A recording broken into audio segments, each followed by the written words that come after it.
Saudações, Dux e Duquesas Tricolores. Aqui quem fala é Duque Tricolor.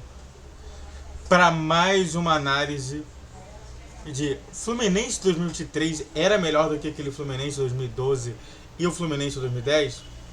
E bom, quer saber um pouquinho mais?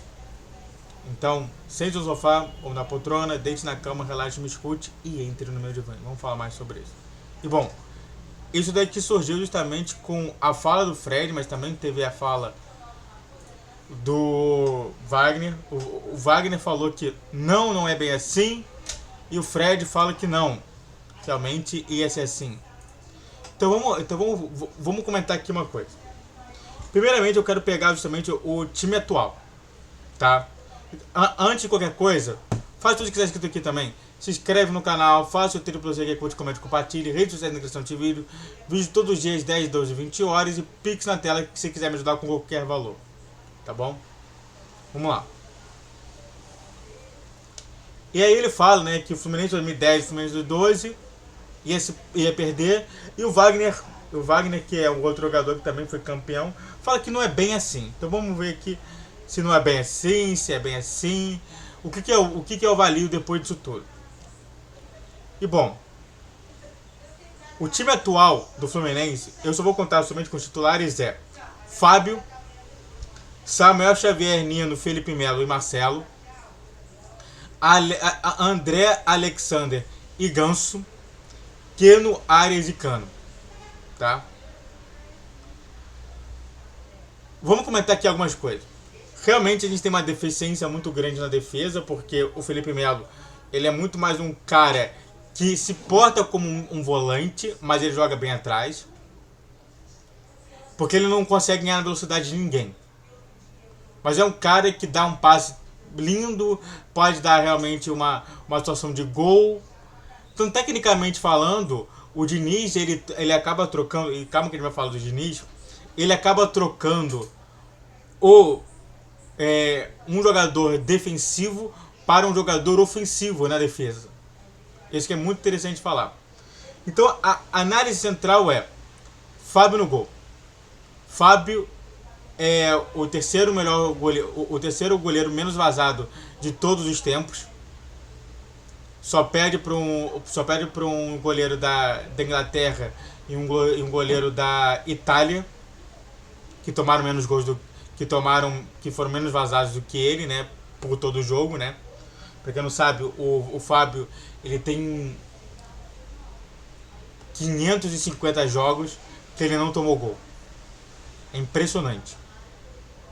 Aí você teria o Samuel Xavier, que é um cara que veio do Ceará, desacreditado, reserva, e que nas mãos de Diniz, que já conhecia o Samuel Xavier, se transformou um dos melhores laterais esquerdos do Brasil. Foi uma virada de mesa. O Nino é um dos jogadores que ganha na velocidade da maioria dos jogadores, é alto, tem boa técnica, tem um bom passe, e novamente o Diniz olha muito mais jogadores de defesa como os jogadores ofensivos. E o Nino é um desses. Eu já falei de Felipe Melo e Marcelo, nem preciso falar, né? Marcelo, um dos melhores laterais direitos. Não, o lateral direito é o Samuel Xavier, o lateral esquerdo que é o Marcelo. Os melhores laterais esquerdos do Brasil, se não, do século. Ele só disputa mesmo com o Roberto Carlos. Tanto que o Roberto Carlos era o titular e o Marcelo era o reserva. Então não tem nada o que falar. Aí você tem André, Alexander e Ganso. André, o cara que vale mais de 120 milhões de reais. O melhor primeiro volante do Brasil, disparado.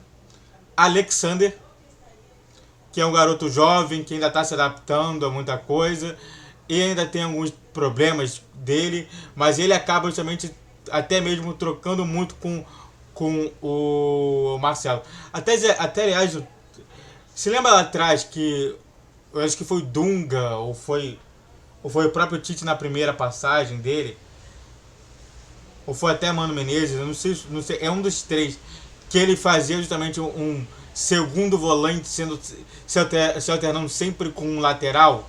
Então, o Diniz está fazendo a mesma coisa.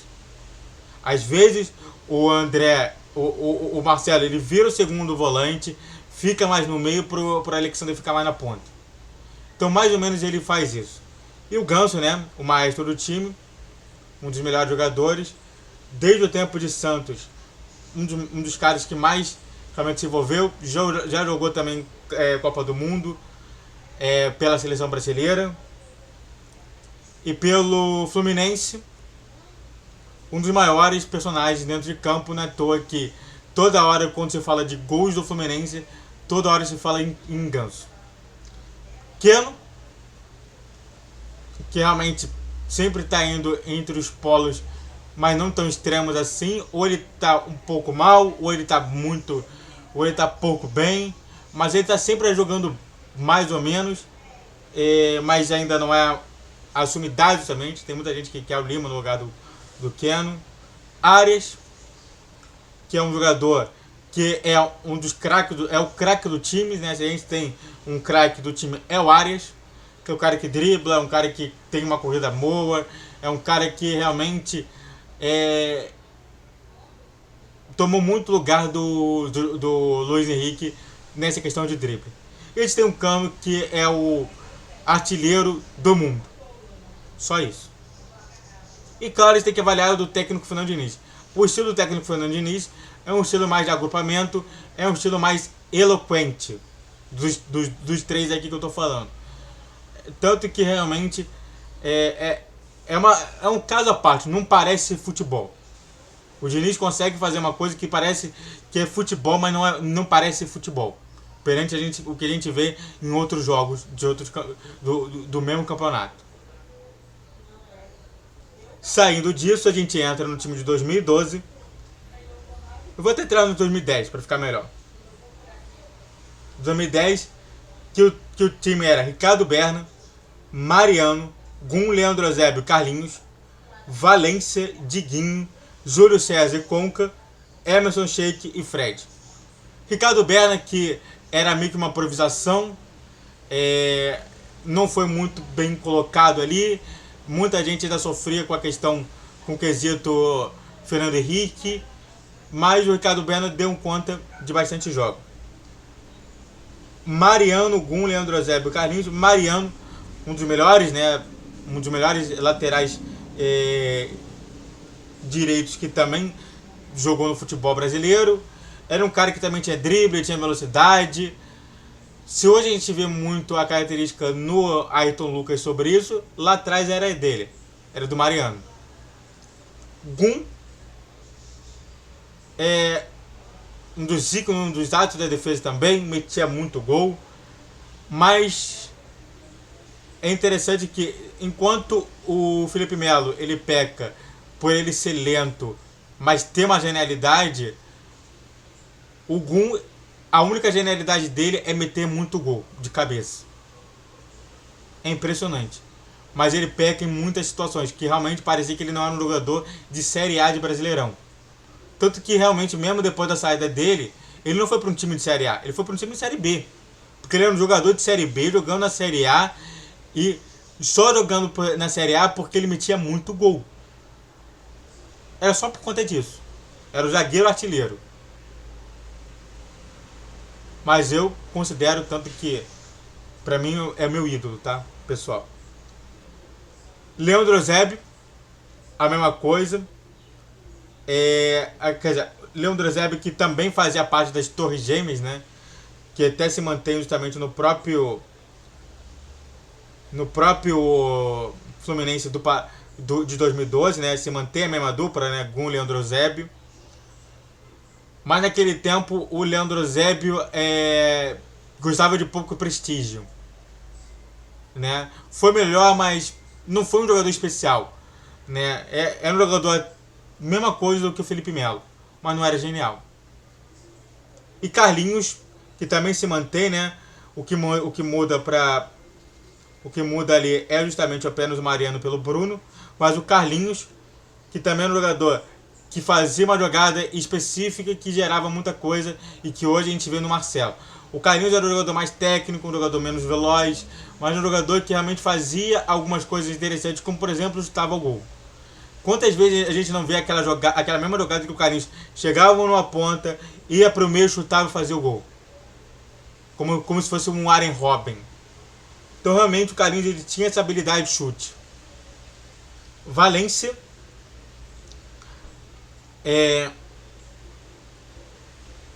que era um jogador de seleção colombiana, era um jogador que realmente tinha muito esse poder de marcação, era um destruidor e ele também tinha uma velocidade muito boa. Tanto que realmente muito do que se reclamava do Gun Leandro Eusébio da velocidade, quem restituiu isso era o Valência. Tanto que às vezes o Valência ficava até no meio dos 3 zagueiros e permitia que o Carlinhos e o Mariano ia para o ataque. Diguinho também reforçava a defesa, fazia um esquema como se fossem 4 zagueiros. O Diguinho às vezes se transformava naquele tempo em também primeiro volante, deixava outros jogadores com mais técnica para atacando, até colocava o Marquinhos ali no meio. Mas realmente o Diguinho ele nunca foi uma sumidade, entendeu? Ele foi um jogador importante justamente no campeonato, na Libertadores de 2008, mas ele nunca foi um grande expoente, entendeu? Júlio César também foi um grande personagem. Era o cara que tinha muito essa questão, porque a gente tem que saber justamente que o pensamento do Maurício Ramalho era sempre formar um time de 4-4-2, tá? Ele sempre fez o time pensando em time de 4-4-2. E se a gente pode falar de um cara que realmente participava muito bem no ataque, mas não era um grandíssimo personagem, era o Júlio César, tá? Tanto que realmente às vezes entrava outros jogadores ali do lado. Então não era tão bom, mas era um jogador que realmente era útil, né?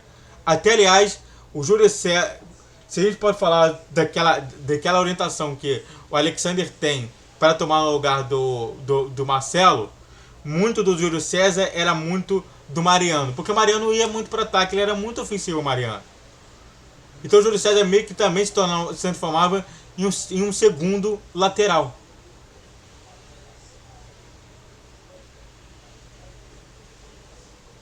E o Conca, armando o time, mas também que jogava muito pela outra lateral, mas era um cara que mais ditava o ritmo do jogo. O Conca, ele é o personagem principal desse 2010, não é à toa que ele foi considerado o melhor jogador em campo. Ele realmente tem uma boa cobrança de falta, ele tem um bom passe, ele driblava bem. Então, se a gente tem hoje o Cano como um dos melhores argentinos que o Fluminense já viu, o outro melhor foi também o Conca. No ataque você tem o Emerson Sheik, que é o Mister ganhador de títulos. Eu não preciso falar mais nada além disso.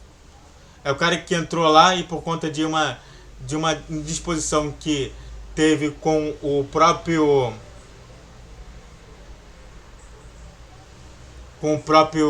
Peter Sissem, ele acabou saindo do time, mas sinceramente mesmo um dos melhores jogadores de ataque.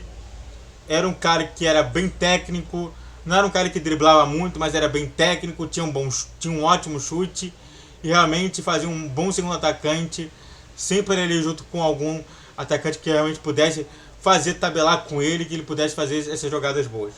E por fim, Fred, que naquele tempo era justamente o grande ídolo do Fluminense, tinha acabado de tirar a gente de uma rascada que foi justamente o possível rebaixamento, e realmente foi um grande goleador naquela data, sendo sempre artilheiro do Brasileirão.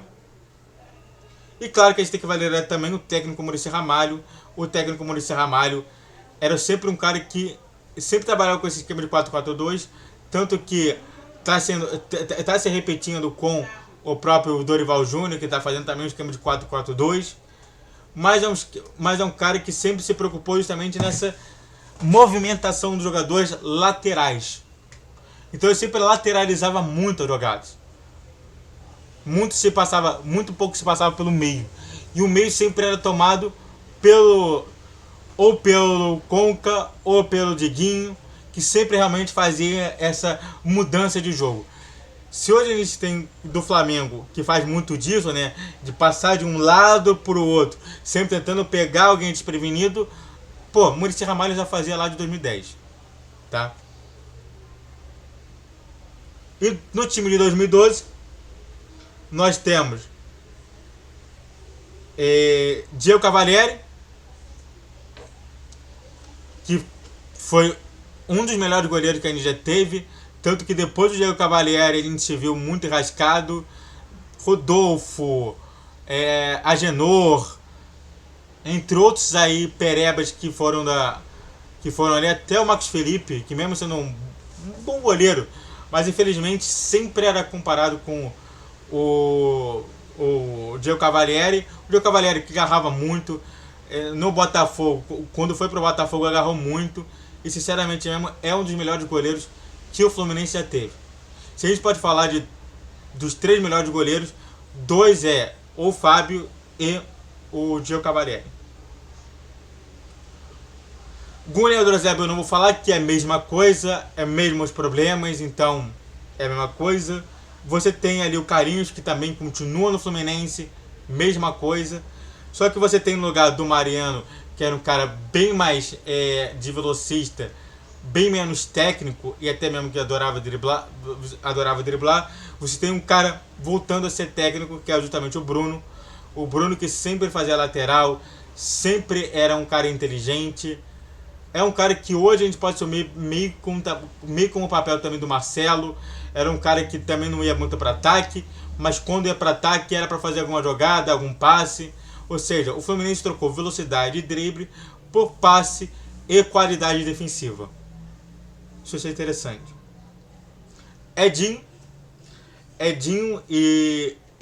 O Edinho era um cara que também era um cara que, se o Fluminense precisava lá atrás com o William Drozeba, de um cara de velocidade, de um cara que pudesse compor também um setor de deixar os dois laterais atacarem tranquilamente, o nome disso era Edinho. Só que a diferença entre o Edinho e o Valência é que o Edinho tinha o seu chute fora da área e o Valência tinha o seu toque mais refinado. Essa que é a diferença.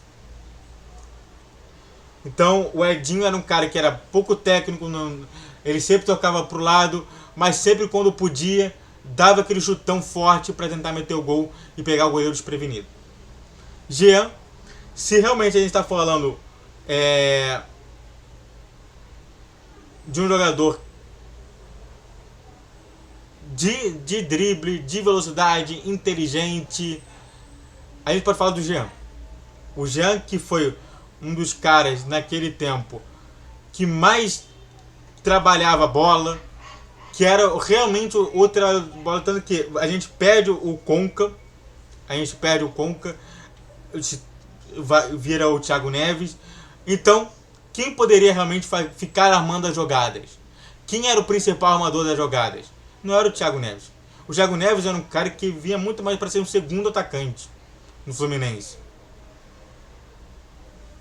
Mas que mesmo assim ele era colocado no meio. Então, quem era o armador do time era o Jean. O Jean, que era um volante que armava o time. A gente tem muito disso no Martinelli, né? Que também é a mesma coisa. É um volante que arma o time.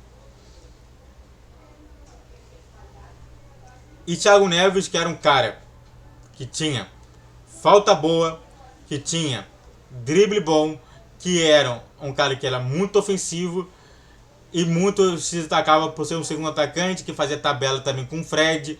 Então, muitas das vezes, os últimos toques de tabela do Fred, que acontecia para o Fred meter o gol, era por conta do Thiago Neves.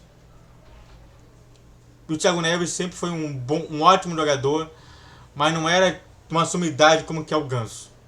E também não era uma sumidade como que era o Conca. Então ele perde muito de qualidade nisso. O Rafael Sobis, que também jogava também na ponta, era um cara também técnico, era um cara que também fazia... É engraçado, né, que parece que muda muita coisa, né? Parece que muda pouca coisa. Porque se eu já falei justamente do Mariano, que driblava, que fazia ali, o Rafael Sobis era um cara que era muito mais um finalizador. Ele trabalhava muito com essa questão de finalização, entrava muito nos lados de campo, trabalhava a bola também para o meio, às vezes fazia uma mudança de posicionamento com o próprio Thiago Neves. Ou seja, era um esquema, o Abel Braga ele adorava fazer esse esquema de mudança de posicionamento dos jogadores.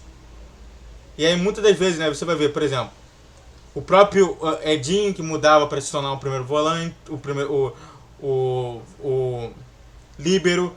Você tem o Thiago Neves mudando muito com o Rafael Sobis. Às vezes o Rafael Sobis se reformava em segundo atacante. Então mudava muito esse esquema de jogo. Mas o Rafael Sobis era finalizador, também cobrava falta como ninguém. Tinha realmente um passe genial. Importante também dizer isso. Se a gente pode falar de um cara de passe também, era o Rafael Sobis, que encontrava a gente, não sei como, mas era um cara que realmente também contemporizava, fazia muito o que o Ganso faz, mas o Ganso não era atacante. No outro lado a gente tem o Wellington Nem. Se a gente precisa de velocidade, porque o Mariano fazia isso, o Wellington Nem fazia isso. O Wellington Nem que era um cara driblador, era um cara de velocidade, era um cara que realmente sempre fazia o facão. Então toda hora o Fluminense estava toda hora fazendo alguma jogada que realmente contribuía para a questão do Fred, para o Fred pouco se movimentar. Ou era o facão que ele entrava, chutava para fazer o gol, ou o Elton Nem fazia justamente um corte que acabava num cruzamento que acabava indo para o Fred. Se eles têm muito isso com o Arias, lá atrás eles tinham com o Elton Nem, tá? Mas o Arias, claro, muito melhor driblando. A diferença é justamente essa. Você tira um pouco do drible do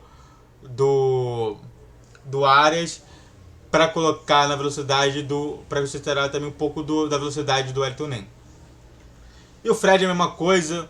Continua sendo a máquina de gols. Continua sendo um centroavante goleador. E em 2012 não foi diferente. E o técnico era o Abel Braga, que também gostava muito dessas mudanças. Adorava também fazer mudanças técnicas dentro do próprio jogo. Às vezes deixava apenas o Jean como um cara que intermediava a defesa para o ataque. Então tinha uma mudança ali geral.